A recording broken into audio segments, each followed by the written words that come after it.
काया गार से काचीर बंदे आत्मा पहचान मत कर काया काया अभिमान काया गार से काचीर चमके ओसी जैसा मोती एक दिन मिट्टी में मिल जाती काया धूल हो जाती ओसी जैसा मोती एक दिन मिट्टी में मिल जाती काया धूल हो जाती ओ बंदे आत्मा पहचान मत कर काया काया विमान काया गार से काचीर बंदे आत्मा पहचान मत कर काया काया विमान काया गार से काचीर। आत्मा को पहचान लो। गुरु के पास आते जाते सारी उम्र बीत गई पर आत्मा को नहीं पहचाना। हाँ? गुरु चेला दोनों साथ साथ रहते थे और गुरु जी बनाते थे माटी के मटकने और गुरु के हाथ से वो मिट्टी का मटकना छोटा सा खिलौना जिसके घर में चला गया लोगों का मानना था हमारे घर में बरकत बहुत होगी। हाँ? ईगरा में ग्वार पट्ठा लगा रखे आश्रम में लोग लेने आते हैं कट्टा ले लेकर के। जो ने पूछे महाराज जी ग्वार पट्ठा काटना है दाती कटे से तो मैं कह दी रसोई में से ले आओ और वो काट करके ले जाता है।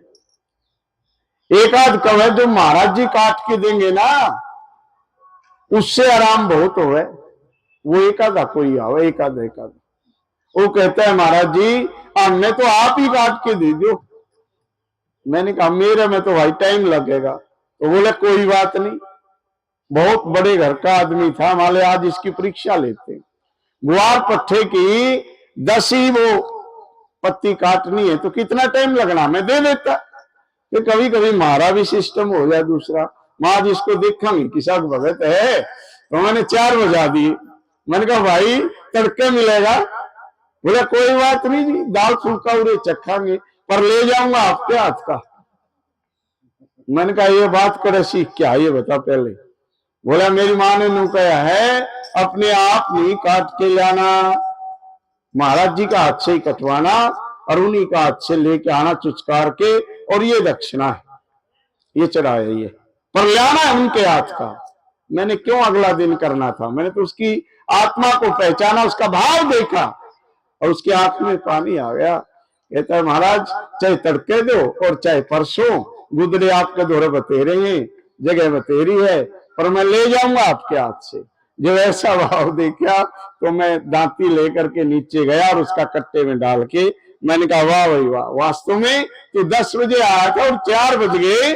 वास्तव में तेरी पहचान है परख है और माँ के वचन पर विश्वास है। ऐसी संतान चाहिए हमें। हाँ? एक बार वाणी से भी नहीं बोला परिस्थिति देख ली और 14 वर्ष का वनवास स्वीकार कर लिया। कहा ऐसी राम जैसी संतानें। राम जी को तो मानते हैं राम जैसा बनना कोई छोटी बात है क्या। इसलिए महापुरुषों ने कहा राम जी के जीवन से शिक्षा ले लो। ये बात कहां मिलेंगी सत्संग में और सत्संग में कौन आता है हमारे पास। जहां भी सत्संग होते हैं केवल मातृ श्याम की बात नहीं केवल ईगरा आश्रम की बात नहीं जहां भी जाते हैं हमारे यहां सत्संग में आते रिटायर हुए जवान को नहीं आए जिनको सत्संग चाहिए जिनके जीवन में चेंजिंग आए बदलाव आए जिनको वास्तव में सुनना चाहिए वो नहीं आते। बस वो ठार पूरी करने वाले कि मारे तो मेरी दादी गई। हाँ? उनके सत्संग में जा रहा था बोले मारे से तुम्हारी दादी साथ दे सारे काम। और जब आएगा वो टाइम यमराज खाता खोल कहेगा कि बोल बोल यम